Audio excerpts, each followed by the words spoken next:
Assalamu alaikum and good morning, everyone. It's a pleasure, brothers and sisters in Pakistan. It's an honor and pleasure for me to be with you virtually. Thank you to Dr. Shivani for his very kind introduction.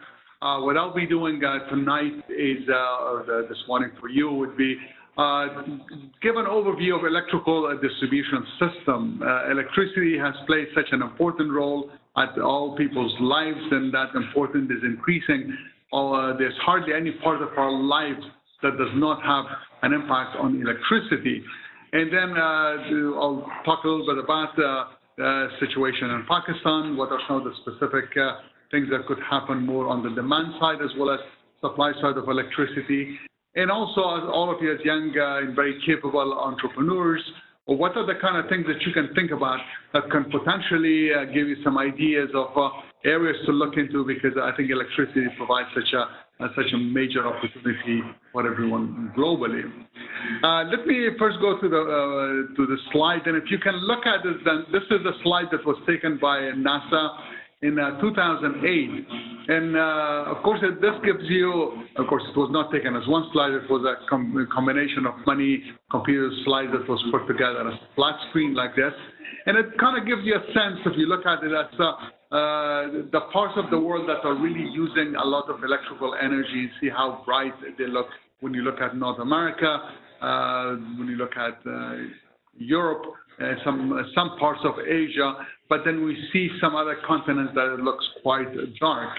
And of course, that gives you a sense of how much power is really being used. And if you go back to early days of electricity from the first part of the 20th century, we see that the consumption of electricity has increased by 1940s in the US. Of course, that's where we had most of the electrical consumption in the beginning.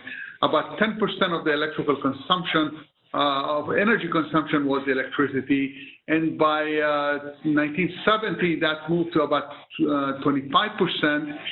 Today in 2015 we're close to 45% of our total energy consumption to be electricity.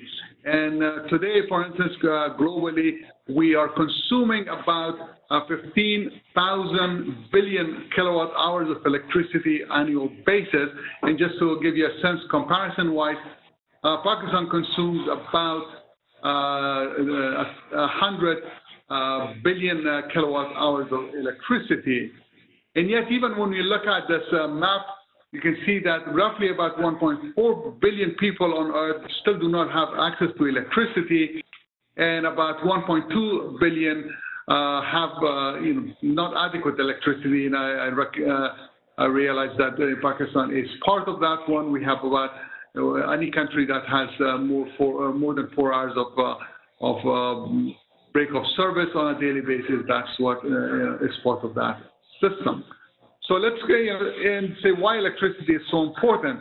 If you look at this map, this is a map that I wanted to give you a sense of all of the interdependencies of all of the different utilities. And if you see, the electricity is very much in the center of it. When we look at, to talk about very obvious one, when we look at all of our information networks, from our computers, from our telephone systems, and all of those systems, without electricity, we will not be able to run them. Certainly, even when we talk about water system, in many countries, one of the major consumption of electricity is moving water.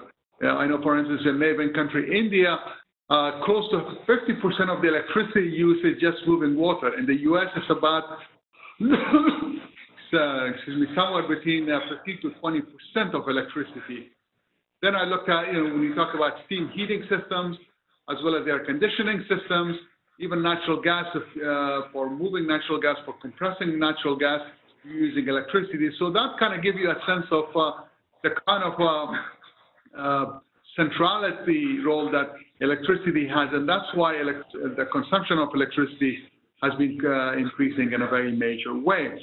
But as I mentioned, that as it's roughly about 1.2 billion people do not have adequate electricity on a continual basis. Of course, these are each and every one of you, and I think all of us are very painfully aware, as including many parts of Pakistan, there has not been served with adequate electricity. And hopefully in the presentation, we can talk about what are some of the ways that that situation could be ameliorated. And also all of you as young men and women of a great nation, what can you do to be able to be of help in that process? To give you a sense of the supply of electricity for Pakistan, of course, in Pakistan, the electricity is supplied by hydro plants, thermal plants, which means using natural gas or oil to produce the steam to run the turbines, and nuclear power. So, of course, as to state the very obvious, we know that electricity is not one of those energy sources that is, you can find them in nature. So it's not a primary source of energy, it's a secondary source. So we need a primary source to convert to electricity. And that's why we either use the potential power of hydro, or we use steam power or jet engines to run a turbine, or we use nuclear energy, which in nuclear energy we're using the thermal energy to produce steam. And as part of that, we run our units.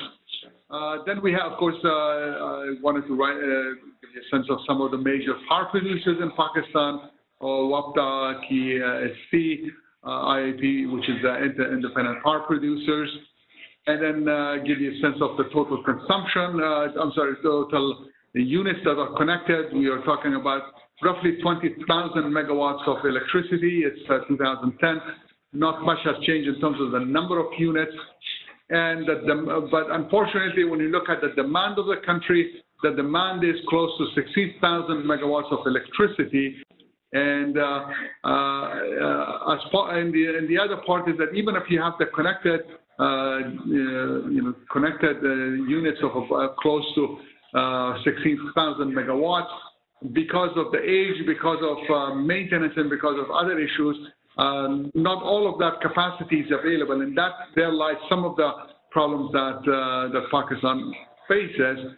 But the actual need of the country is much more, and that's why, in terms of the economic challenge and in terms of human conditions and human comfort and all of that, the lack of electricity has been a major impediment for the economic vibrancy of Pakistan, and not only for Pakistan, as you saw in that earlier satellite map, a problem for many of the emerging economies.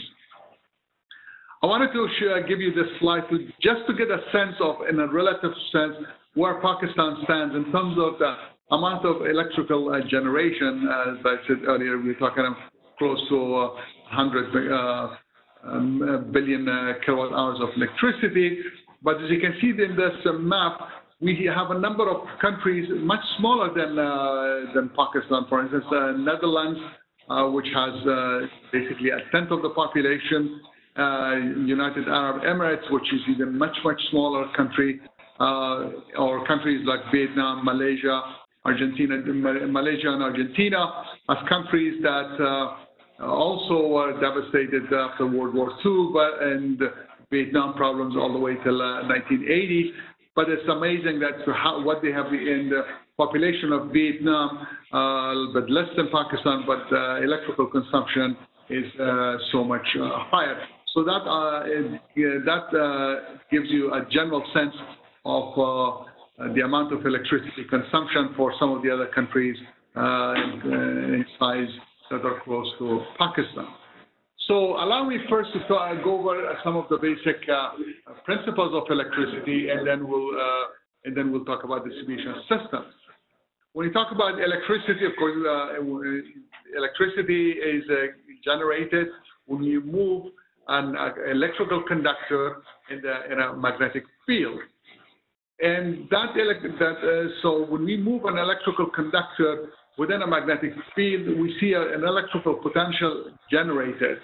When that potential is generated, we see a number of things on that potential. First of all, the strength of the magnetic field is directly related to that voltage, which means that if you have a very strong magnet, we can generate a higher potential. If you have a lower magnet, it will be lower. Similarly, if you have more conductors, we can get more electricity generated. And the third element is how fast we move that conductor. So if we have that conductor that is moved very fast, then we can generate a much higher amount of electricity. And then also the direction of that conductor makes a difference, because depending upon moving it clockwise or counterclockwise, the direction of flow of electricity is determined by that as well. Now, of course, as a concept, electricity had been, was known in the late 18th, 19th century. But basically, it's the first person who really tried to utilize electricity in a commercial way was Thomas Edison, by building a number of these stations, first in New York City. Pearl Station is the first station that he built in the lower Manhattan in New York City. And these units were running on DC or direct current. And direct current could only supply power to a distance of somewhere to about 1.5 miles or so. So we're talking about 2 kilometers or so. That was the limits of getting power from a power generation side. There's another slide on the inside, and as you can see, these units were quite immense in terms of size and in terms of their look. But Thomas Edison really is the one that gets that credit. Now, we also need to remember that Thomas Edison was more of a practitioner. He was not a theoretician. He was not an engineer, but he was a very practical person, in contrast to some of the individuals that came after him. When we talk about, specifically Tesla, who is really credited to a lot of the electrical distribution system and the development that we have, specifically when we talk about alternating current. So, as I mentioned earlier, when we talk about direct current, we're only talking about short distances. And the reason for that is that when we go to much higher distances, that drop of electricity will be very high and will not be able to do it that way. So just to give you a sense of why what does that mean? Normally when we try to move bulk or large amounts of electricity, we generate it in a power plant at usually in the order of 4,000 to 6,000 volts or up to 10,000 volts. Then we raise that voltage to several thousands, and then from there, when we get close to a city or the distribution center, the voltage is dropped back, and then at homes we distribute that one to 220 volts AC, or in some countries like the United States, 110 volts, and if it's a three-phase, it's 380 or 400 volts standard, or 220, and if it's a 110 system, that voltage could be 220 or 180 system. But just to give you a sense of in comparison, why do we use AC versus DC? I wanted to use an example of a relatively small town, basically, where the whole consumption might be close to 5,000 kilowatts of electricity, or about 5 megawatts. If we use DC electricity, we will be, and of course, to make the math simple, let's look at DC electricity of over 250 volts, and let's say that the generator is about 80 kilometers away from the generation site, from the city itself. To be able to keep the losses of the line within 10% or so, the size of that cable will have a diameter of 2.5 meters. So you're talking about close to 7 or 8 feet of diameter, and just for that small town, the amount of copper that you'll need will be over 8 million tons of copper.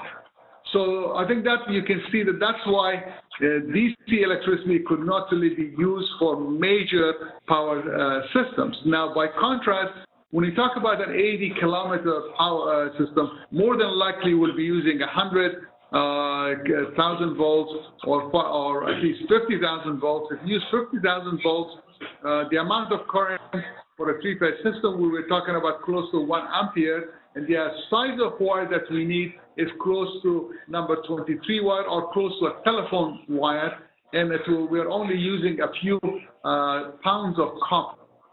So you can see the difference as to why we went from DC power to AC power. And as I said earlier, DC power was what Thomas Edison was pushing for. And when Tesla and Westinghouse came to the picture, Tesla being a brilliant Serbian engineer who came to the US, he's the one who is credited for a lot of the major innovations of electricity and moving up alternative current systems or AC systems. He and Westinghouse really took that one on, and that's what we have the AC systems as a standard all over the world. So to give you a sense of it, as I mentioned earlier, if you look at this map on the one major side, you see a generation site where there might be generators. The voltage level could be 4 to 6,000 or up to 10,000 volts that are generated. Then we raise that voltage to much higher voltages, and from that, that's when we have the transmission system. Then from that transmission system, we bring it down close to a city or a small town or a distribution system in a city. We drop that voltage back to 2110, and then we distribute it to the home system. Just to give you a few basic standards of voltages that we use, in many countries, the voltage, what we call transmission voltages or high-level voltages, where you can see more on the left side of this map for the big transmission lines that you see by the sides of the highways or major roads. You're talking about a voltage of at least 100,000 or higher. So some of the standards are 138,000 volts, also 345,000 volts, 500,000 volts, and 765,000 volts. Now, there are a few transmission lines in the world that are higher than that. One there is in Russia, where they have it for about 1.3 million volts, and also one in South Africa for a similar voltage. But for the rest of the world, usually the 765 in the US system and the European system, which is really the case in most of the Asian countries, as well as in Pakistan, 500,000 volts is the voltage system. Now, when you look at the other wires, where on the right side from the first transmission substation, these voltages are called distribution voltages, and these could range from about 60,000 volts, 69,000 volts as a standard, 50,000 volts, 32,000 volts, 10,000 volts, and then of course we have the transformers close to homes when it's dropped down to 220 volts or 110, which is low voltage. That's the voltage that we use for most residential and commercial purposes. To give you a sense of the grid in Pakistan, and this is the main power system in Pakistan. And as you can see, the red lines that you have, that's the major power grid of Pakistan. That is 500,000 volts, and that's the highest voltage. And then you have also the blue lines that give you the sense for that 220,000 volts in the two systems, and actually are connected together. And also as part of it, you can see some of the major thermal sites as well as hydro power sites for Pakistan. Now, as I mentioned earlier, when we talk about electricity, we have it's not a primary power source. We use either hydro, thermal, or nuclear for that. Just to give you a sense of each and every one of them. And a hydro source, in many cases, we have a water reservoir. And as you can see from this map, through that we take water through a penstock that comes, and then these generators are vertical. It has vertical turbines, and as the turbine below, is pushed by the force of that water, the turbine is run, the water flows back, and then it goes on the downstream to the river, and as part of it, the turbine the turbine runs and then electricity is generated. Similarly, when we talk about thermal sources, the thermal sources could be either natural gas, oil, or in most cases, those are the two that we're talking about. Of course, in small cases, we could have wood or some other refuse materials also. And usually, one of the ways that you can recognize these plants is having a very narrow and very tall chimney. That's for the flue gas. And then we have these big cooling towers, which is really for the cooling of the return steam side, so it can go back and generate more steam. Nuclear plants, again, very similarly, as you can see, in many cases when people look at the cooling towers of nuclear plants, for many that looks like the nuclear plant itself. In reality, that's not the nuclear plant. That really is the cooling tower. And the nuclear plant itself, where we have the core, is much lower in a smaller building. And here you can see them between. There are two nuclear plants side by side at the where we have that small dome.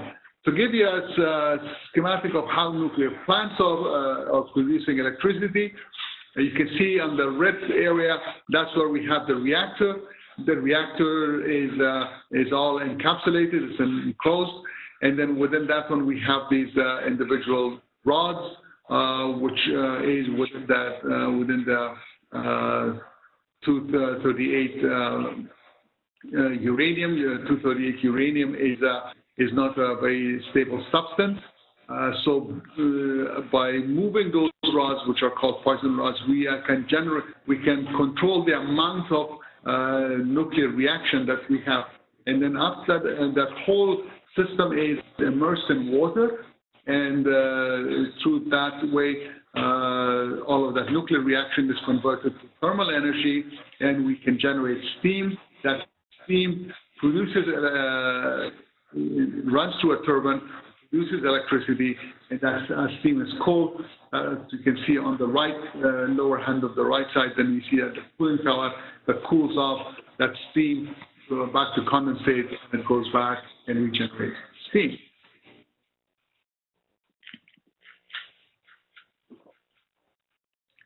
Well, in addition to the traditional nuclear systems, which what I explained to you, what it means, fission, which means that we are breaking a very heavy particle like uranium-238 to a much smaller one, and that's how we can get the nuclear energy. One of the other ways that people have talked about generating nuclear energy is fusion. And fusion means how we can really bring very small nuclides together to generate a lot of energy. And that usually is done by bringing two hydrogen nuclei together to create helium. And the amount of energy that you can generate by fusion, theoretically, is in orders of magnitude higher than fission. To give you an example of the comparison of the fission and fusion, it's very much like an atomic bomb versus a hydrogen bomb. So these are the two principles of them. There has been a lot of studies of fusion energy. There's a lot of research in the United States as well as other countries, but it still has been theoretical. So we're able to do some of that in the lab, but keeping a fusion reaction has not been possible up now in any kind of a commercial basis. But the research has been going on for at least 50 years or so. This is basically, there are a number of approaches. What you have on the right, the left-hand side of the screen with a donut shape that you can see. This is called the torus method, and one major research in the U.S. is in the Princeton University. It's called Princeton Large Torus, or PLT, and the other approach is by laser, and where by laser you're trying to infuse a lot of energy to two hydrogen nuclei to bring them very closely and try to generate that clear energy. One of the sites for the laser is in California, close to where we live. It's a national ignition facility in Lars Livermore Lab, where they are doing experiments for that. Of course, the problem for right now with fusion energy is that the amount of energy that we put in is much more than we can get out. So it's still important from a research point of view, but we still have not gotten into a point that we can really utilize it and trying to see how we can really and try to use it for any commercial purposes. Just to give you a sense of for Pakistan, the amount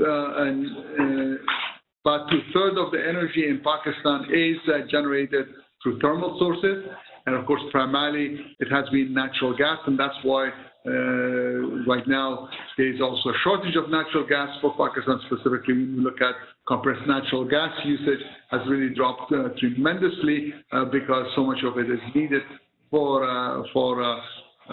the producing electricity. And then we'll talk about how some of the more natural gas could be imported, and there has been plans to increase that number. About 1/3 of it is through dams or basically hydroelectricity, and then some power is also in Pakistan gets it from nuclear, but that's relatively a much smaller part of it. And of course, the two major power producers in Pakistan are WAPDA and KEC.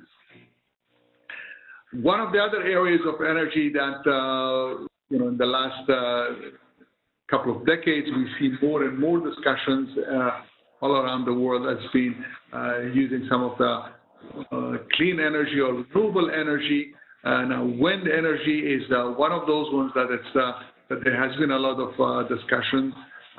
One of the countries that has really made major progress in this area has been Germany, and some of the other Scandinavian countries and countries that are close to the North Sea.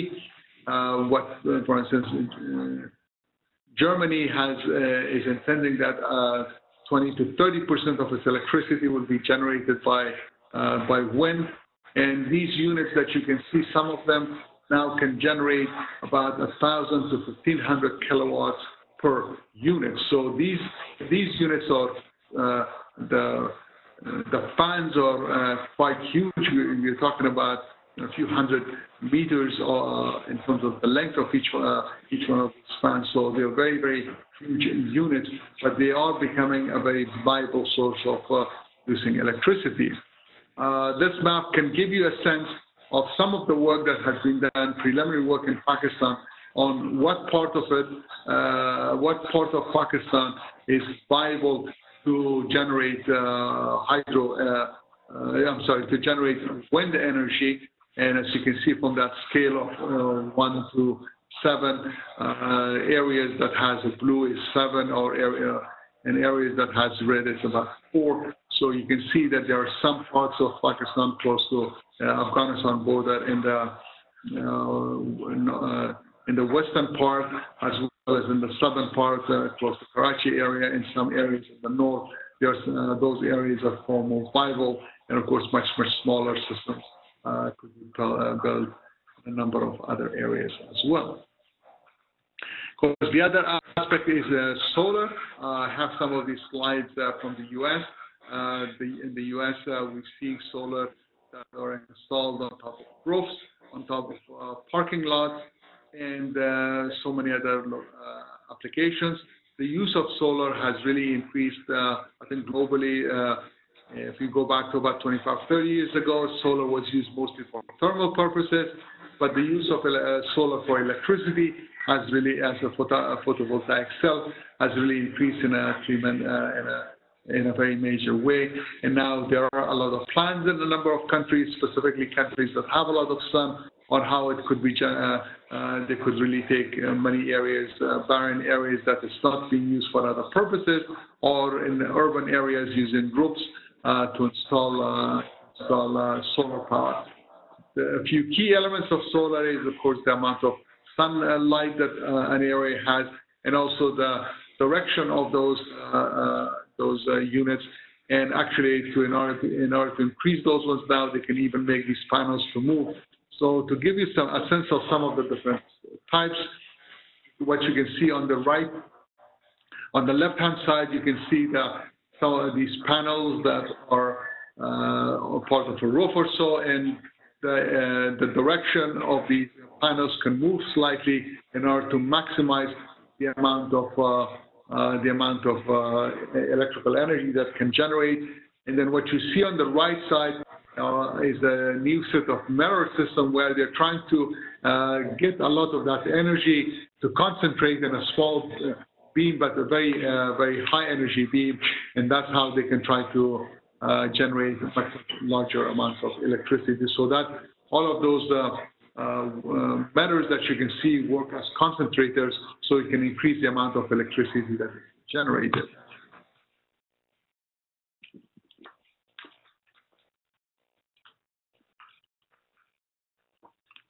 Another type of renewable energy that is used in places, in some countries where they have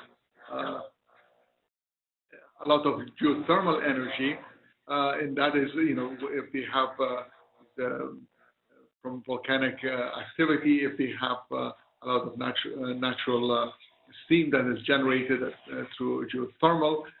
One of the countries that has been using a lot of the geothermal has been Iceland. Practically all of its electricity and heating of the houses is through geothermal, and places that have that one, that has been a tremendous help. To give you a sense of how that electricity is generated, very much so, you have from the bottom left-hand side, you can see that they can extract that higher temperature water. And from that one, you can generate steam that runs the turbine. Then that steam exhaust is cooled down through cooling towers and then repumped again, and the process continues. So as you can see, the system is in principle, it's a relatively simple system and robust system. In places where they naturally have the capability for geothermal energy, it has been tremendously helpful. Of course, in some countries, specifically countries that have a lot of agriculture, they have been using biomass technology and aerobic systems that has been quite successful.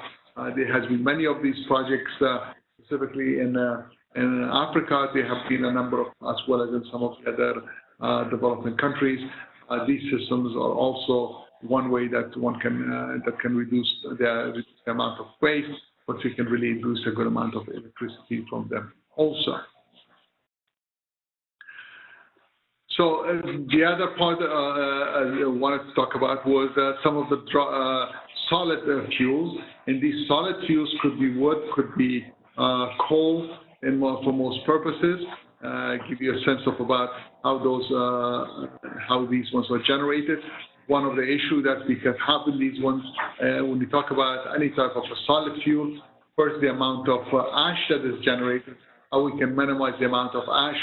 Secondly, the amount of ash that becomes flue gas that goes through the flue and creates pollution problems. And third, how we can really reduce the amount of sulfur that's generated, because that sulfur can generate a lot of acid rain, which is, from an environmental point of view, it can be a problem. So you can get a schematic sense of how to such systems. We are able to take that flue gas, as you can see on that green part, and then clean that one up before the flue gas is released through the chimney in a much cleaner way, and get that energy to generate steam and run turbines. This is basically a physical example of that similar facility.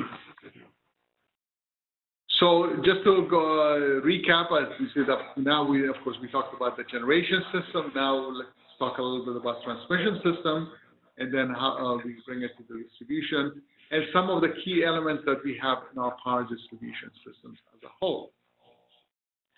Because this site is something that I think all of us, anywhere in the world, we see major transmission systems. And one of the questions that you can always see if you look at any of these lines, in any of these phases, we see more than one line in some cases. So well, in every one of these, we have three basic lines, one for each one of the electric phases. You have a small line on the top, which is basically a ground wire, and also for if you have any lightning, it can protect from the lightning. But as you can see in this particular one, for every cable, we have 3 or 4 different lines.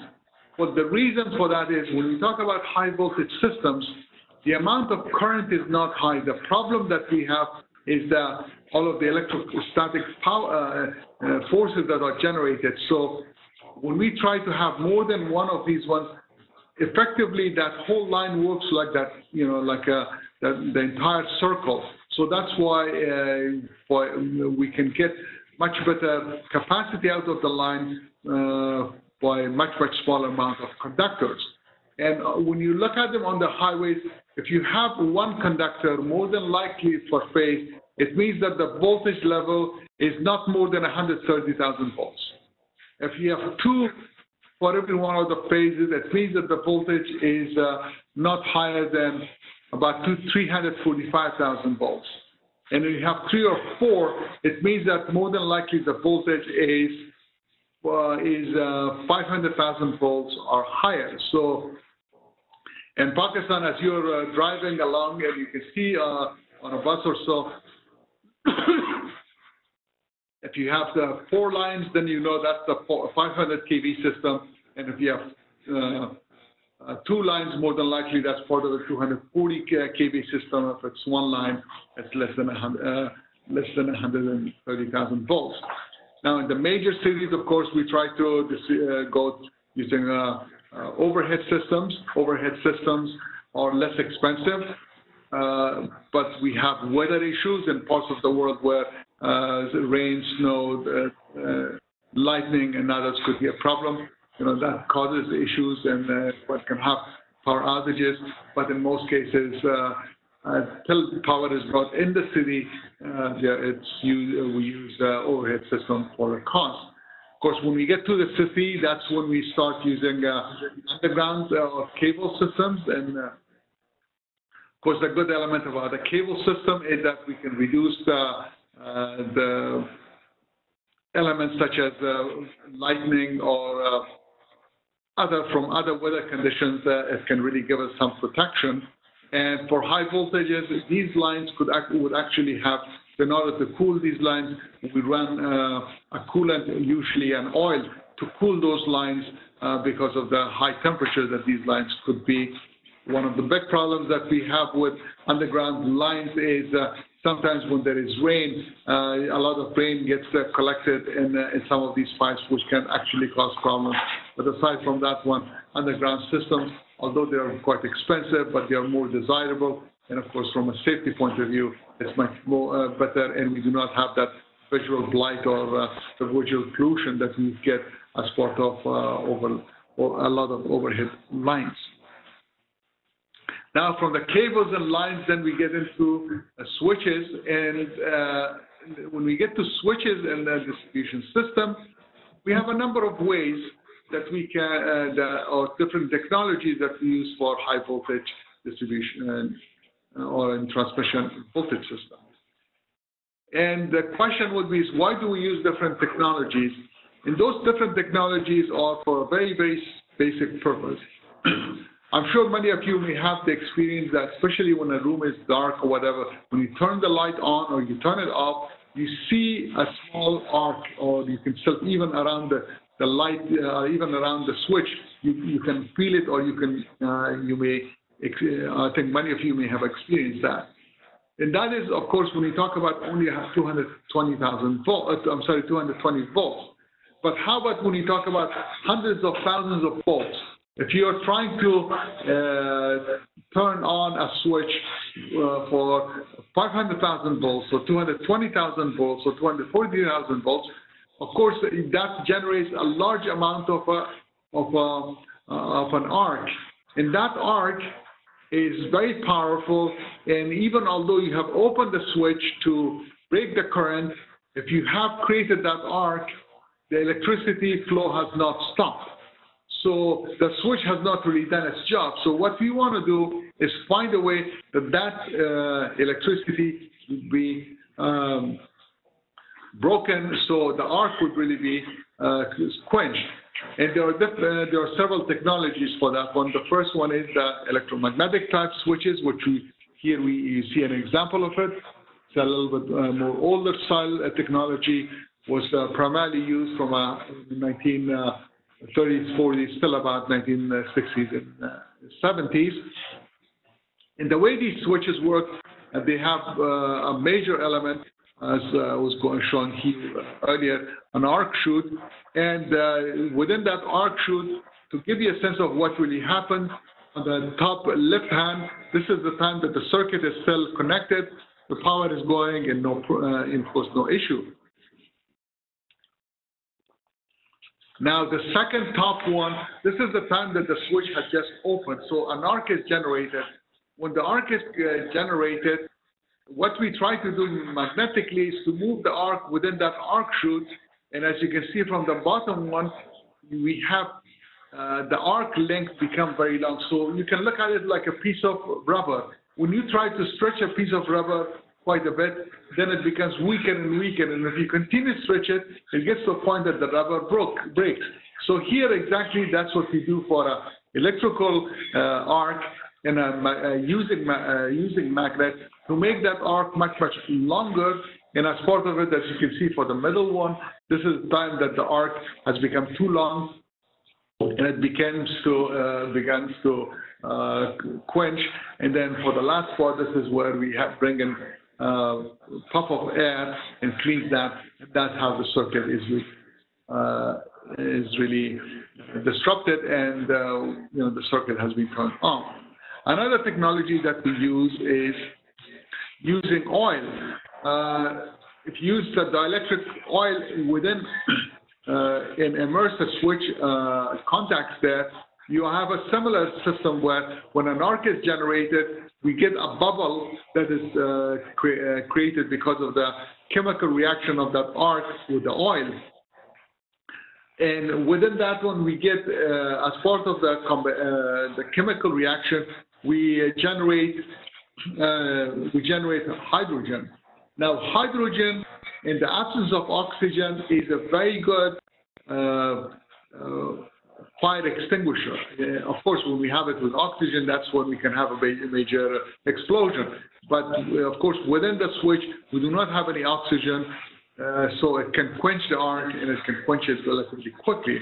Oil switches has been around since the beginning of the 20th century, so it has the technology is over 100 years old. These units are quite robust. They require a relatively small amount of maintenance. I think in many systems, I'm sure if you've noticed any of the major substations in Pakistan, I'm sure there's a lot of oil switches.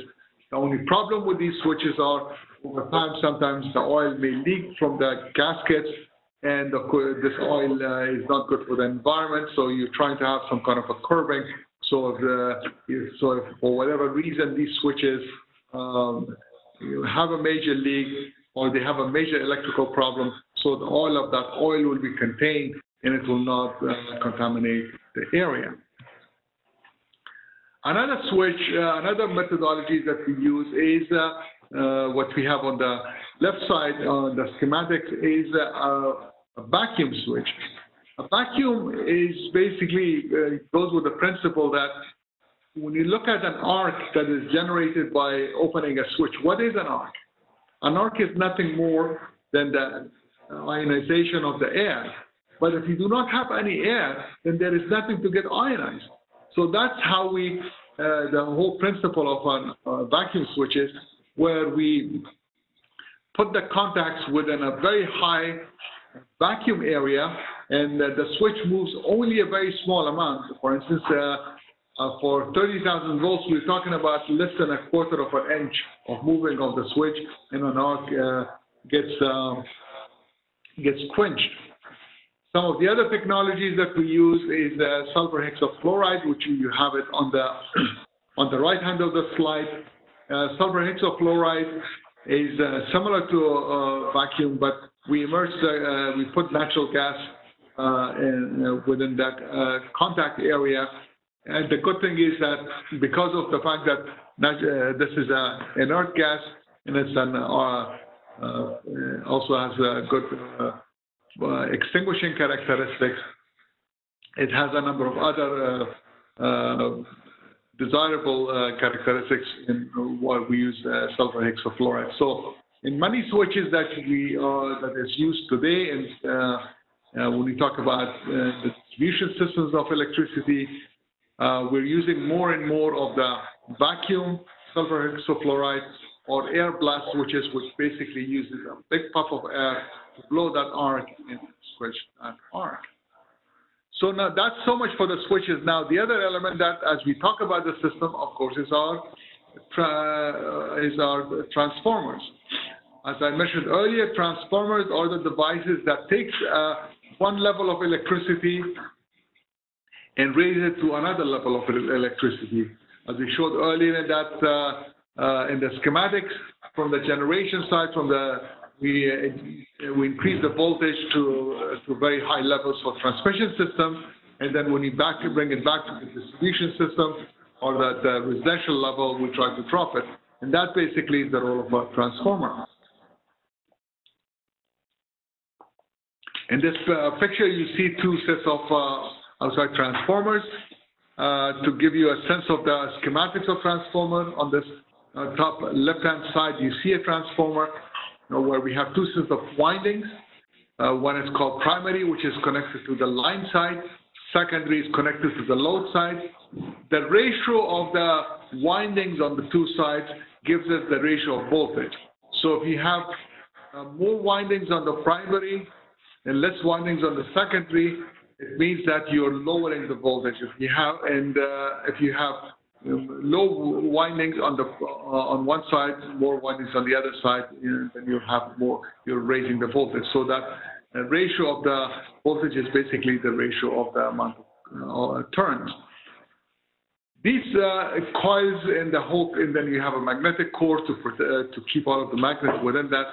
We can have it with an air, or we could encapsulate it and put the whole thing in oil. The reason that we immerse it in oil because these transformers can last a very long time. An oil transformer can easily last 50 to 60 to 100 years if they are well maintained. And also from a heating view, we can get that heat that is generated within a transformer very easily out, and that's why oil transformers are the workhorse of the industry. We talk about high voltage systems and transmission lines. Let me talk about another factor and another phenomenon that's important to know about electricity, and that is power factor. Power factor, to put it very simply for those who may not be very familiar with, is normally when you talk about a resistive element like a heating element, the current and the voltage is in phase, which means that when the current increases, when the voltage increases, so does the current. When the voltage drops, so does the current. So they are just working hand in hand. But when we have an inductive element, like for instance, if you have an electric motor, if you have a lot of fluorescent lamps, what happens is that that you'll have the current, the voltage will be leading the current. So there is a difference, and that percentage of difference is called power factor. The reason for power factor to be an issue because we can actually consume a good amount of our capacity, and in order to compensate for that, when we use a lot of capacitors, which you see on the right bottom hand side of the graph of this graph. The graph that I have on the top shows that relationship between current and voltage when we have for most circuits. And to try to explain that in a very simple way, when you're trying to pour Coca-Cola basically on a big cup, if you pour, or a glass, when you pour it very fast, you see that a part of that one of that glass is filled with foam. Basically you're using a part of your capacity of that glass by the foam that is not, rather than a coke. So the same is true here on power systems, that when we do not have a good power factor, we're using part of that system just for the power factor, which is not a very good utilization of the system. So that's why what you see on the right side, those power factors, try to compensate for that one and try to get that voltage level as high as possible in many areas. Let me shift to another aspect of power system, and that is dispatching. Of course, like any systems in electricity also, we're trying to see how we can make the total cost of electricity as low as possible. And the way that we do that one is try first use as much of our units and generation sites that has the lowest cost, and then we migrate up to items that has lower cost. As you can see in this graph, of course, the lowest cost would be our renewables, nuclear, and then goes to thermal, or of course, if you have hydro, that will also be base loaded. And then we get the coal and then natural gas units, which is the highest of the cost. And the graph that you can see is the graph of the daily consumption of electricity. For instance, we have, at night the cost of the consumption of electricity is much lower than the daytime, and in the morning, as everybody wakes up, and then they use more electricity, and people, businesses start and factories start, and then of course that consumption increases, and then by the end of the day that consumption drops, and we see the same cycle. And also, of course, the same is true when we talk about different seasons of the year. For instance, in Pakistan, with the high temperatures in the summertime, you use a lot more electricity because of refrigeration, more need for the refrigeration, as well as air conditioning. So that's why, in terms of dispatching, what you try to do is to see how you can use the sources that are much lower in cost for the largest period of time, and you add more and more units as you need them that are far more expensive. And this is basically the way when we have a lot of independent power producers.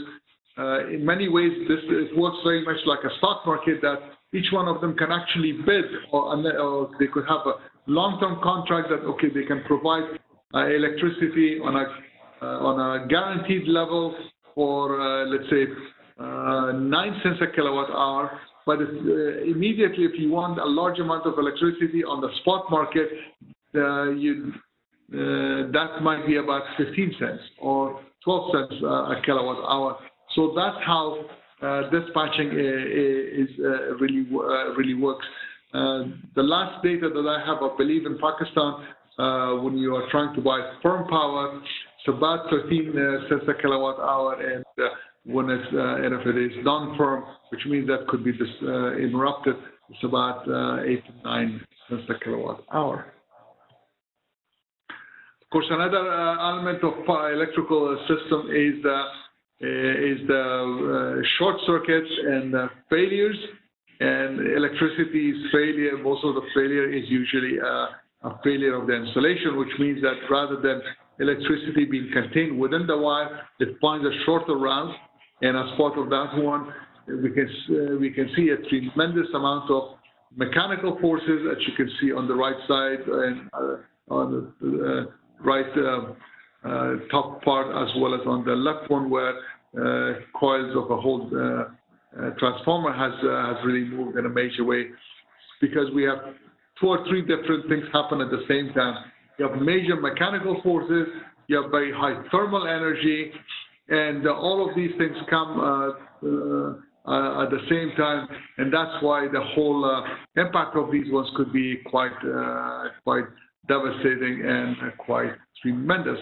So that's why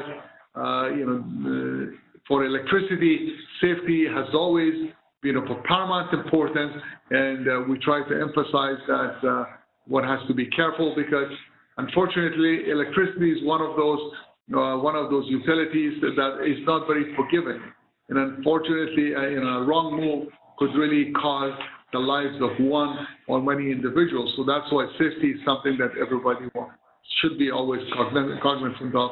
That's why utilities are required, and they also have always very stringent safety issues.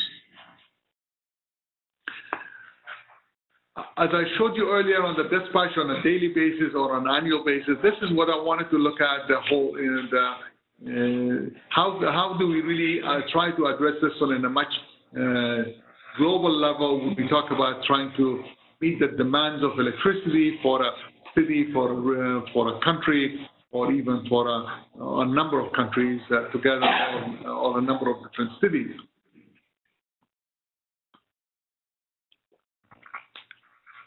And as you can see from this graph, the graph that we have, the demand of electricity can change over time. It could be much lower on one particular part of the time. For instance, in Pakistan in the winter, the use of electricity is much, much lower. And then if you look at it at night, it's even lower within that one, all the way in the summertime, specifically when you get the major heat wave and the humidity is high. In the daytime, when everybody's working, that cost will be much, much higher. So the whole idea of is we are trying to see how we can meet the supply and demand and bring them together.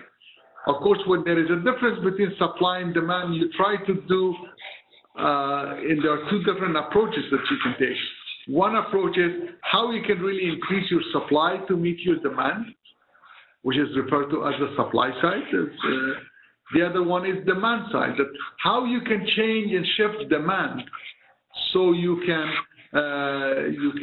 use the amount of electricity and use it as effectively for all purposes. Because one of the, unlike other sources of energy, one of the other problems we have with electricity is that, electricity cannot really be stored in bulk amounts. Still, the technologies that we have for batteries and other ways to store electricity, it's relatively expensive. It's quite expensive, and we have not found a relatively inexpensive way to store a lot of electricity. So that's why the demand and supply has to be instantaneously the same. So that's why we need to look at this in a very spend some time on it. I believe this is where some of the potential that Pakistan has, how it can really address some of its needs, both on a more national level, and then we'll talk a little bit about on the demand side, and also some of the unique opportunities that each and every one of you can look at as young entrepreneurs, identify ways that you could look at new technologies and new elements that you can really develop.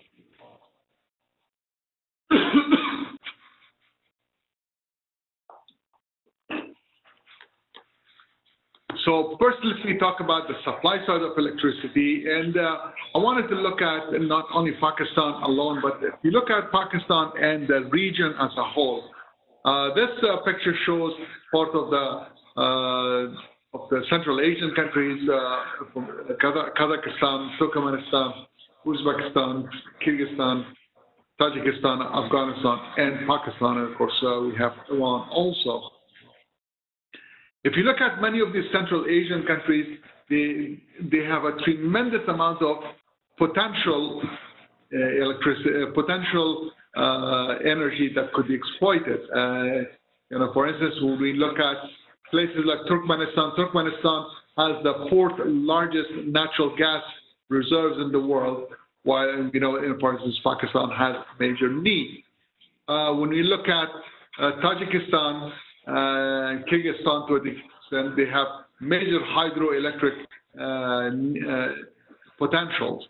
Even Afghanistan has major potentials, although right now, of course, Afghanistan, the amount of electricity generation and is only meeting about 25% of people in Afghanistan has electricity. So the situation is far worse in Afghanistan now in Pakistan. But if you look at in terms of potentiality, there's a lot of potential and possibilities. Just to give you some example of it, let me start with Tajikistan, for instance, and I have a few more slides. Tajikistan is one of the countries that has potentially a tremendous amount of capacity. It has about potential of about 4% of the entire hydroelectric potential of the world. If we are able to exploit all of the potentials that Tajikistan has, it can generate about 300 billion kilowatt hours of electricity on an annual basis. And to go back and give you some sense of where Pakistan is today, Pakistan consumes about generates about 90 some odd thousand, less than 100 billion kilowatt hours. So theoretically, Tajikistan has the potential to triple the amount of energy that Pakistan has. When we talk about Kyrgyzstan, to some extent, Kyrgyzstan has not as much, but a lot of similar capacity. In Afghanistan, for instance, we saw the earlier slides that installed capacity of all of the units in Pakistan, when you talk about thermal, hydro, and nuclear, it's about 16,000 megawatts. Afghanistan alone has the potential of over 23,000 megawatts of hydro generation potential. And so, if you look at this gives some of the installed capacity of these countries, and but when you look at some of these Central Asian countries, many of them are not even using a lot of what they have, so they still have a lot of surplus capacity. And the idea is how we can really connect these Central Asian countries to Pakistan, so it can generate cash for those countries and also meet the need of Pakistan in a much more cost-effective way. Let me first start with Tajikistan, as I mentioned to you, because it has such a large amount of that extra capacity. As you can see on this map, Tajikistan has a large number of river systems. Gant, for instance, Batango, Zarafshan, and then close to Afghanistan border, the Panj Darya, Amu Darya, Sur Darya. These ones have major capabilities. I think that's all, as you see on the map. For each one of these systems, because of the fact that the country is so mountainous, you can have a series of dams. Some of the current dams, for instance, Bakash Dam. Bakash is the tallest dam in the world. It's about, the height of the dam is close to 1,000 feet, and they have to, and it's generating about 3,000 megawatts of electricity, or equivalent to about 4 nuclear plants, for instance. I'm sorry, this is the Bakash, it's on the Bakash system. It's the Nurak plant is the one. Nurak plant is the tallest one in the world, which generates about 3,000 megawatts of electricity. Another one, which is Sangetoda, that generates close to 900 megawatts of electricity. A few other ones that has been in the planning level, for instance, and Dashajong, that is supposed to produce 4,000 megawatts of electricity. Rugum could produce 3,600 megawatts of electricity. So you can see that each and every one of these river systems could be a tremendous opportunity. And specifically, if you look at them as you look at all of these ones as a total system, where you could have a series of dams, so you can generate from the same water, you can generate electricity multiple times. And the reason that you can generate electricity multiple times is because of all of the altitude difference from the source all the way as these rivers. So you can see all of these rivers eventually end up to at the Amu Darya, which is the border between Afghanistan and Tajikistan, which continues on to become the border with Uzbekistan and Afghanistan, and that's the river system that travels west and northwest, and eventually it goes all the way to the Aral Sea. Now, in Afghanistan system, as you can see, there's a lot of rivers in Afghanistan also, and as I said, the potential of over 23,000 megawatts of electricity. And as you can see in Afghanistan, practically all of the rivers that flow in Afghanistan start in Afghanistan, except with one which I'll mention, which is the Kunar River, starts in Pakistan, goes to Afghanistan and ends up in Pakistan, also on the east side of Afghanistan. And then as you can, just on that Kunar River, there is a potential to get over 1,000 megawatts of electricity that could benefit both Afghanistan and Pakistan as an example. And this is again, as I was telling you about some of these are the plants, the major ones that are potential of a few of the major ones. Kunar River is the one that I mentioned to you. It has 3,200. When you add all of the different possibilities, Panj, Amu, Kokcha, and other rivers, so you can see collectively there's so much potential that could really help Pakistan. So if you look at the whole issue of electricity of Pakistan, not only for Pakistan itself, but for the region as a whole, I think the picture becomes far more optimistic. Another one, of course, is looking at Turkmenistan. Turkmenistan has such a large amount of oil and natural gas capacity, and as you can see from this graph, they are part of the top 10 countries in the amount of natural gas it has, and they have really been building a lot of generation sites, so it can really provide more capacity for where Turkmenistan could sell that one to other countries. Now, what I'm really pleased is that finally we are really seeing some movements in this area.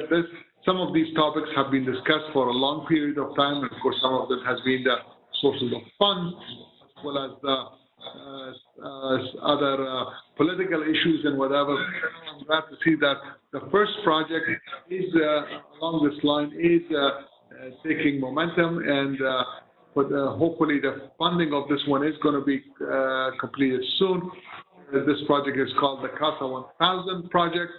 The Casa 1000 project is to connect Kyrgyzstan and Tajikistan via Afghanistan, and then the line will go from Afghanistan to Pakistan. It will connect close to Peshawar area as part of that 500 kV system. Now, in the summertime, the amount of electricity that will go to Pakistan will be about 1,300 megawatts. In the wintertime, it's going to be about 1,000, and the other 300 will be used in Afghanistan. One of the other nice arrangement between these countries are that when we look at the northern these countries in the north, in the Central Asian areas, they have a lot of capacity and supply in the springtime, in the summer, which is the time that Pakistan needs more electricity, because they have to run some of those plants because of the cotton plantation along the Kizil-Kum and Karakum canal system. And of course, in the winter, they do not. Pakistan does not need as much electricity, so it will be a wonderful opportunity. This particular project has been is put together by World Bank, and I think they are close to getting all of the funding finalized. And I'm glad to see that as a region, the Central Asian countries and Afghanistan and Pakistan are working together, which is going to be a tremendous help for the region as a whole. It will generate some hardly needed cash for Tajikistan and Kyrgyzstan, and also it will have a transit benefit for Afghanistan, but it will also meet a major need of Pakistan in a much more cost-effective way, rather than Pakistan building its own plants, because even if you build a plant, you need another source of natural gas to be able to run those plants. A more ambitious and a bigger project that has been looked at is called TUTEP. And TUTEP stands for Turkmenistan, Uzbekistan, Tajikistan, Afghanistan, and Pakistan. And this potentially has the capability of adding 3,500 megawatts of power to Pakistan, or equivalent of a quarter of all of the current installation of power in Pakistan. So you can see that this project potentially it could have a major impact for power for Pakistan, not only for now but for decades to come. And I had seen some of the preliminary work that they were saying that assuming to do these projects, the savings for Pakistan over time will be over $35 billion versus the Pakistan trying to build its own unit. This project has been looked at by Asian Development Bank. This project is at this point is very much at the preliminary stages. But I know the USAID had funded some of the early pre-feasibility studies. This is going to be, I think this project is at least 5 years away, but it can solve the power need of Pakistan in a sizable way. And then, of course, we talked a little bit about Afghanistan and two roles. One, some of these hydro units that I talked earlier in terms of how Afghanistan can really help and be part of the solution for Pakistan, as well as an income for Afghanistan. And the other one, as you can see, this line, this is the natural gas line. This line is called TAPI, which stands for Turkmenistan, Afghanistan, Pakistan, and India. And this natural gas has been discussed for the last 18 years or so. And now there is, I'm glad to say that there is a much closer discussion on how this could be funded. And when this line is funded, it can meet a good amount of the natural gas needs of Pakistan. So I think when you, in summary, if you look at these three projects or three initiatives, the CASA 1000, the TUTEP project, and the TAPI for natural gas, these three from a supply side could really meet the need of Pakistan in a very major way.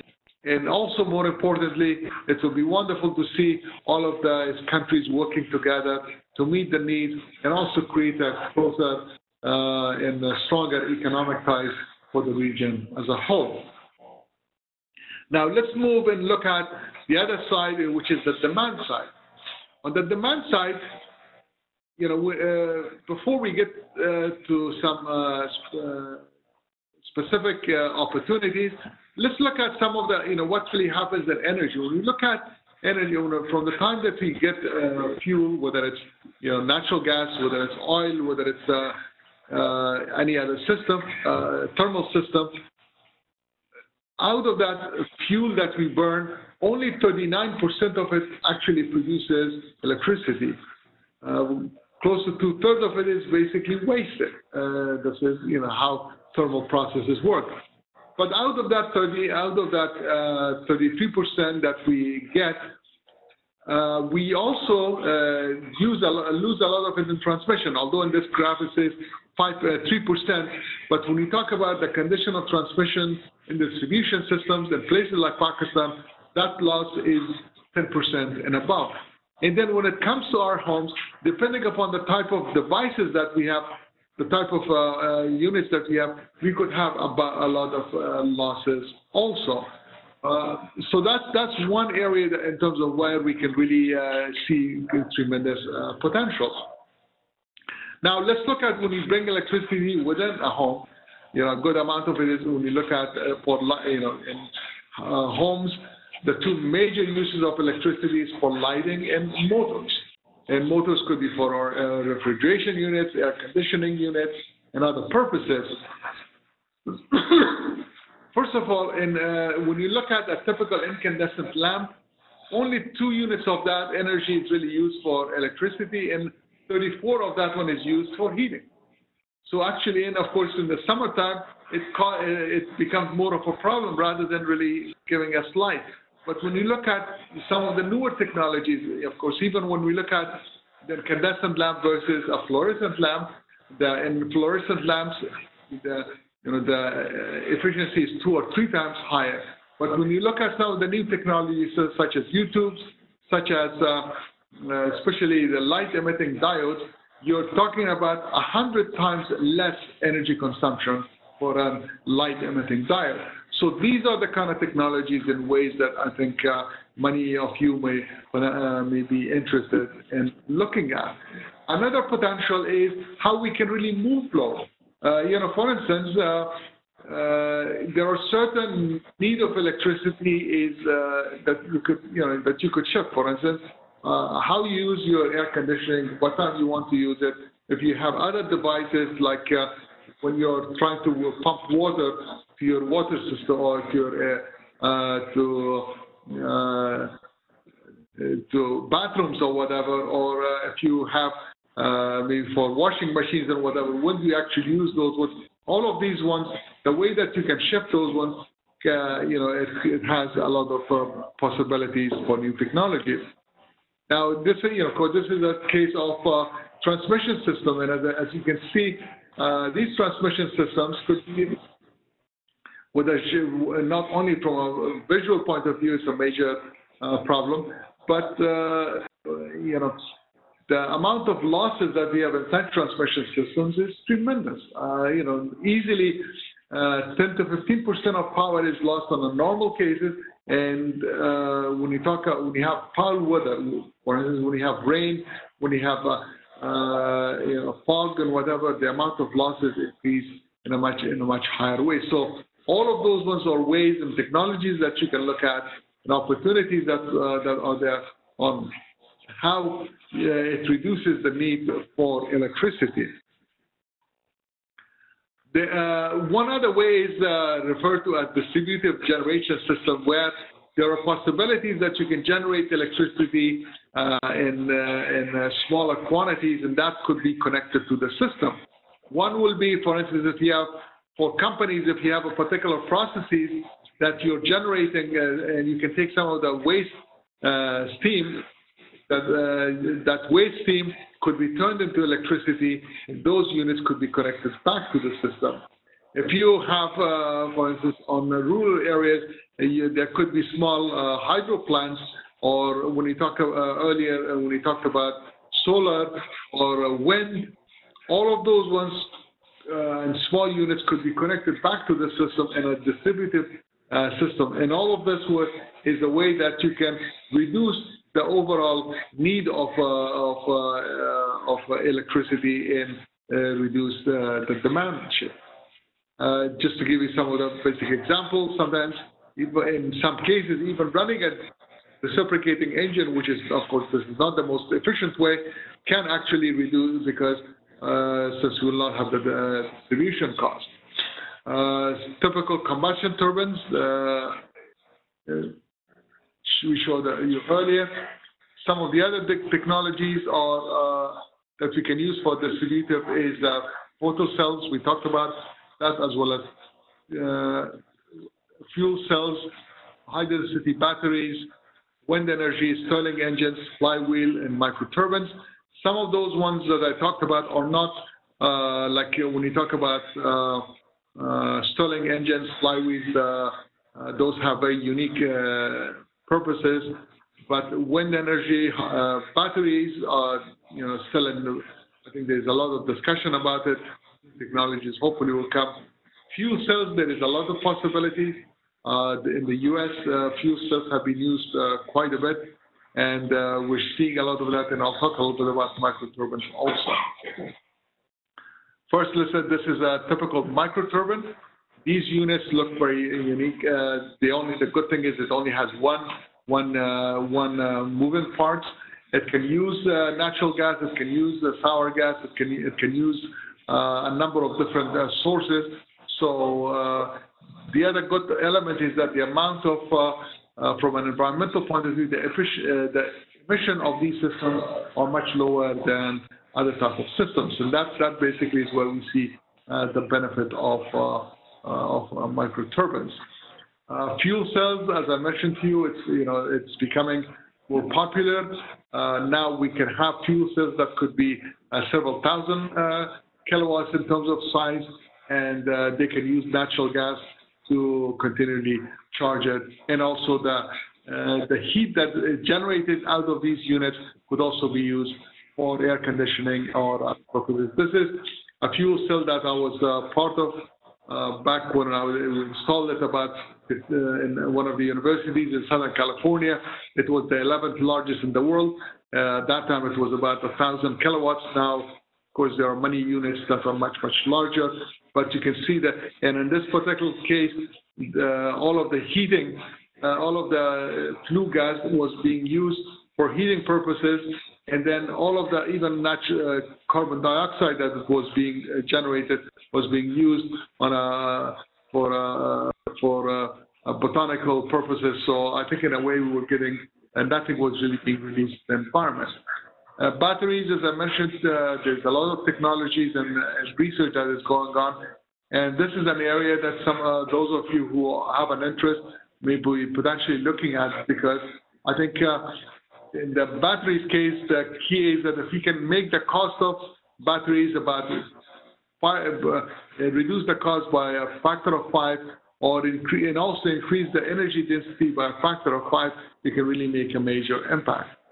Flywheel has some unique purposes for this purpose, but it's not really going to do much. But that, as well as Stirling engines, these are all technologies, but they have not really come a long way. But for completion purposes, I wanted to make sure that I talk about all of them.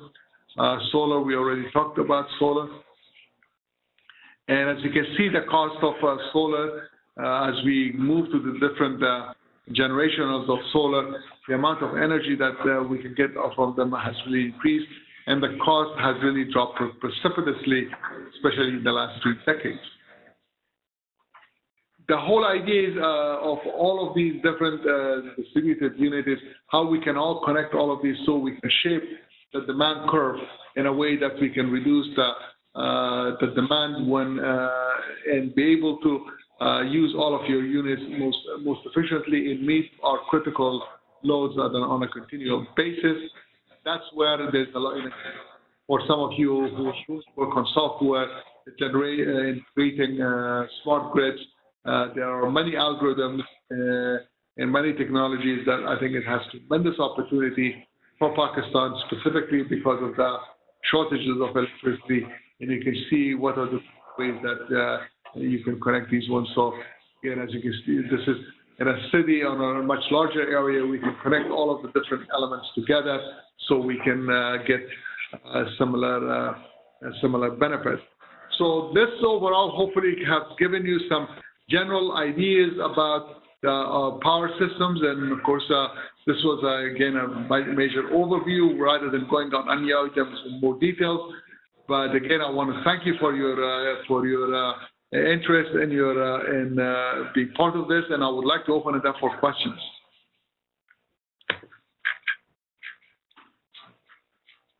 So let's first go to NED, if you have questions in NED.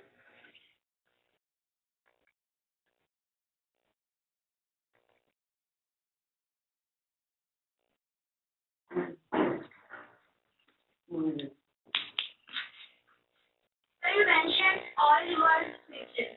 That oil, when chemical reaction is there by our production, oil produces hydrogen that is a good fire extinguisher. But you don't mention the electrical conductivity of oil. Is it we're talking about the conductivity? Does it play any role in preventing the oil production? Can somebody repeat the question? I think it came a little broken over here. Sir, you didn't mention the conductivity of oil in the switches, the oil immersed switches. Okay, the conductivity of the oil. Okay, yeah, okay. I think let me see if I understand. I think when we talk about the oil switch, the permittivities are, it all depends upon the type of oil that it's used and how the contacts are really made. Since there has been a lot of, they have been around for over 100 years, there's a lot of technologies that has really developed in seeing how the oil reacts when the switches are opened and closed in those and that's why one of the key elements that we do for the oil is to continually take samples of that oil and try to make sure that the oil, the electric is in a good condition, and over time desludge those oils. So for the switches, that's why if a switch has really experienced a lot of overloads or it has been exercised very regularly, it's very it's very common that some sludge might develop. So in many cases, for small switches, where one just replaces that oil to make sure that the conductivity will be good, and then for the larger units, specifically for transformers, they try to desludge that oil and remove all of those elements out, so we can still guarantee a high level of dielectric for those switches.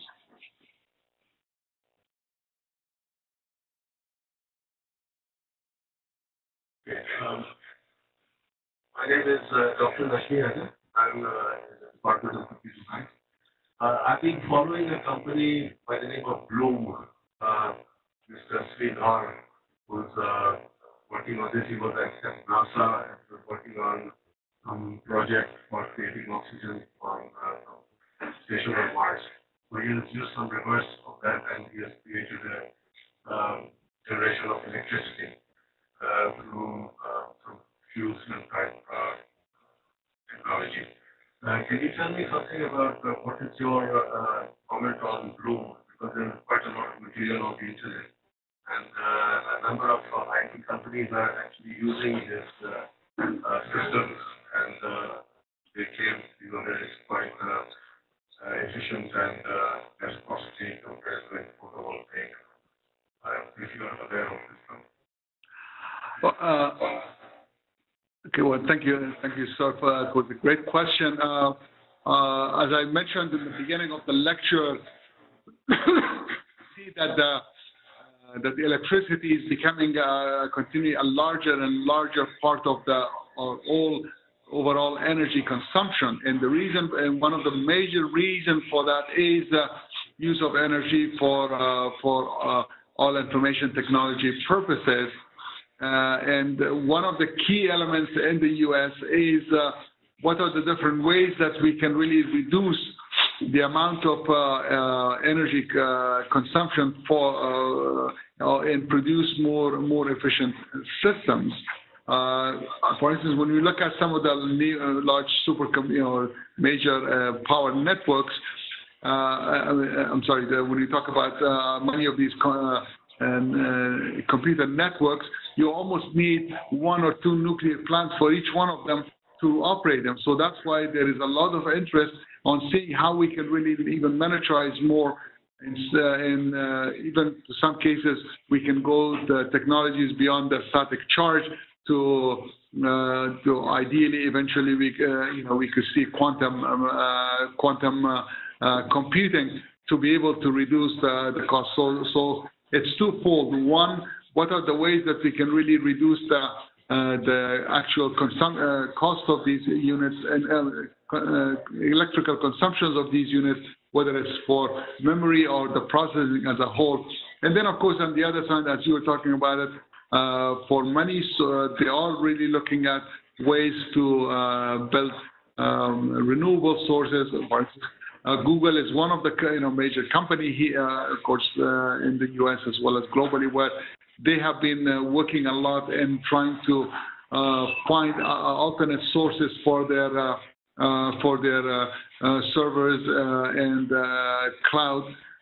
That's one of the reasons that I think for some cases companies are trying to put some of their units in places where not only electricity is less expensive, but maybe from a air conditioning point of view, the need is much less. So there are a variety of different ways, as well as many other technologies that are being developed in trying to meet this need. And that's where I think for all of our young engineers, there's tremendous opportunity to look at each and every one of these cases and seeing how they can potentially identify ways that they could be the next person who could really make a contribution, not only for their own nation, but the world as a whole. Maybe we can go to Nast for another question now. Is there a question in Nast? Can I ask a question, sir? Sure. Okay. I'm from NED. from the electrical department. I have two questions, sir. One is that when you're talking about hydropower plants, there is studies that are showing that when we have hydropower plants and we have in catchment area carrying so much of water, the pressures of water tend to create seismic effect, and they tend to make that land more, you can say, effective for going towards earthquakes. So won't it be devastating for the people there and the land there carrying so much water, and after some time they have the earthquakes? And my second question is that, sir, you showed a power plant having the largest, you told us that it was the largest fuel cell kind of a power generating unit. So what kind of hydrogen production are you doing? How are you producing the hydrogen for the fuel cells? Thank you. Okay. I think the first question relates to fracking, I think, and I think the Well, I think when we talk about hydro power plants, there has always been concerns from an environmental point of view, specifically when it takes a large area of maybe fertile land or displaces people. Though that has been a far bigger part. From a seismic point of view, I have not heard of any. There could be. But there are many large hydro plants in seismically active areas, you know, specifically even when we talk about Tajikistan, when we talk about many parts of Europe, when we talk about Afghanistan and Iran and other places, there might be an issue, but I certainly have not. But historically speaking, there has never been a seismic-related failure of a dam. I have not heard that one. And let's see, the second question was... Second question was about the fuel cell and... Oh, yeah, the fuel, for the fuel cell, you talked about the source of hydrogen. What they try to do for many, the source of hydrogen for the fuel cell is natural gas. They use natural gas, and there are 2 or 3 different chemical processes that are patented, and they are using it. So natural gas, for most cases, is used. There are some who are trying to use sour gas and others, but the natural gas, typical natural gas, is the main one. So why don't we go to Nast now, if there is a question in Nast? The reason, unfortunately, you have to leave at the end of the and it would be easy. I see. Okay, thank you. Okay. Assalamualaikum, sir. I'm Dr. Qayoumi from School of Electrical Engineering and Computer Science. Sir, can you hear me? Yes, we can. Please. Okay. So, sir, very nice presentation. Thank you very much for that, covering a wide range of from historical background to the cutting edge. And since you have talked about the smart grid, and you've touched upon the smart grid, what do you see as the future or the upcoming technology? We are going back to the DC grid, actually. So do you see the HVDC coming in and actually dominating the HVAC? Because in the beginning, you showed a comparison slide of as a DC versus AC system, but if you see that was the HVAC and versus LV, the low voltage DC. But now we have the technology that we can convert and transmit the DC very efficiently with the power electronics. So do you see the HVDC overflowing HVAC? Okay, well, thank you. It's you're right. Because of time, I did not talk a lot about high voltage DC systems. Right now, given the state of technology, when we have very long transmission lines, in many cases, it makes it's economically less expensive to take AC power, convert high voltage, convert it to DC, and then transmit it in DC form, and then try to convert it to AC electricity. And usually, when you talk about a distance of more than 300 to 400 miles, that's when DC transmission lines will be less expensive because DC transmission lines require much lower right-of-way, so you need a much smaller strip of land.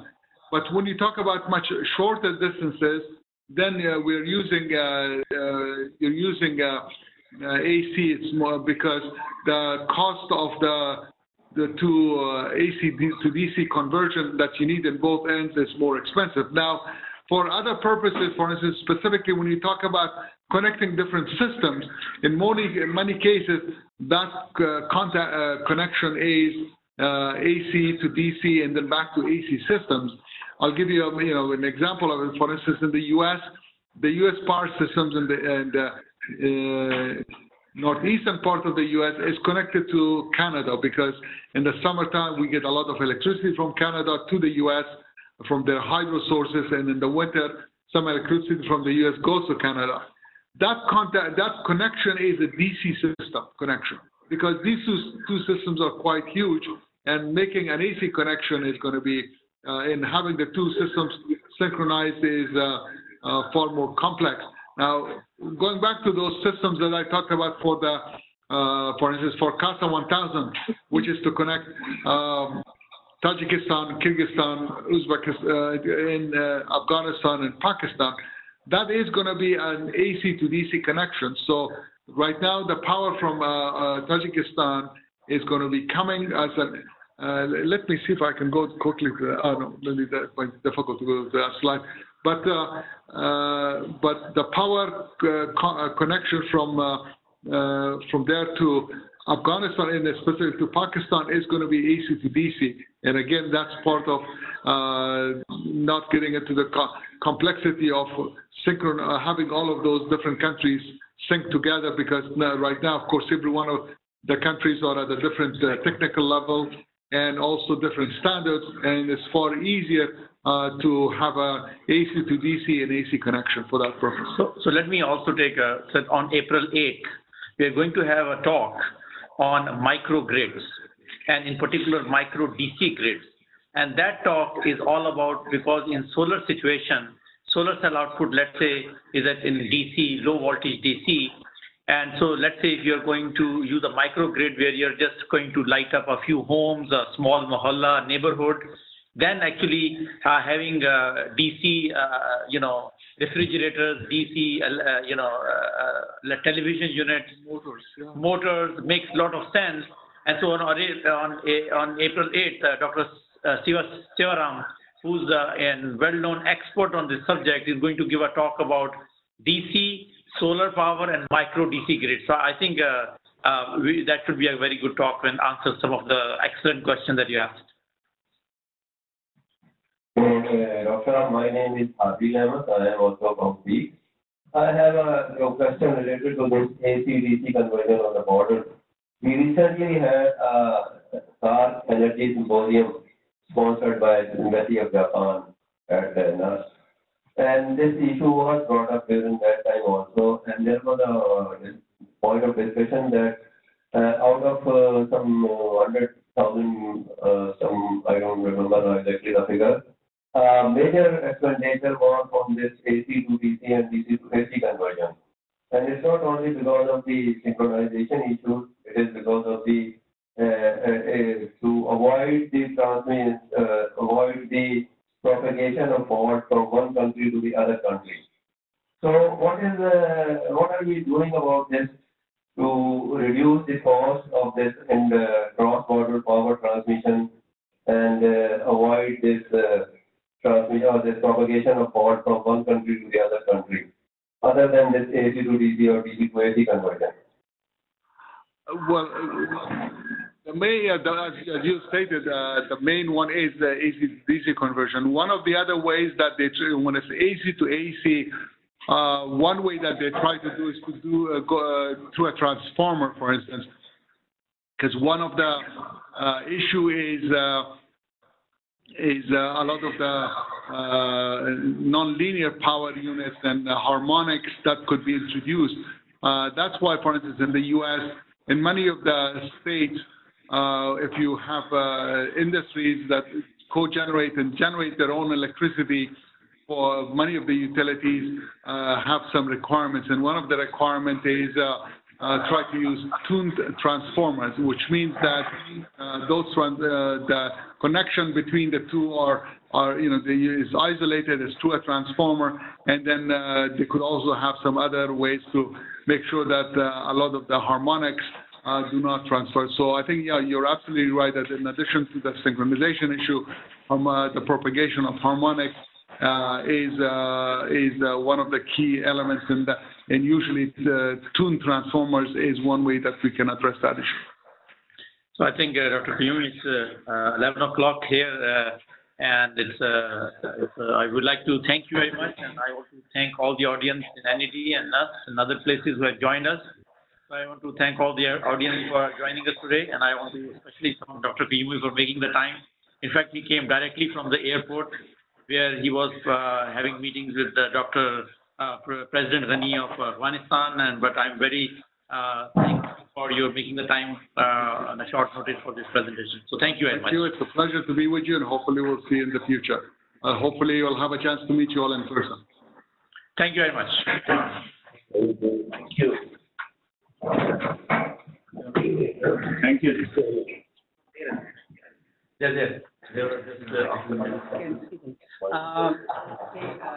Thank you, Academy of Pakistan. We are a great session. Thank you, Dr. Qayoumi and Dr. Naveed Shirwani for making this happen.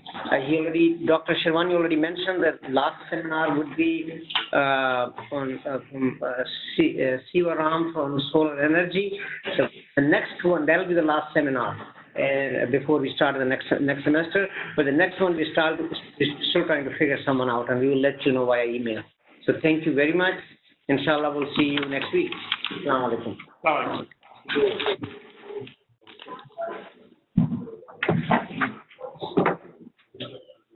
Thank you.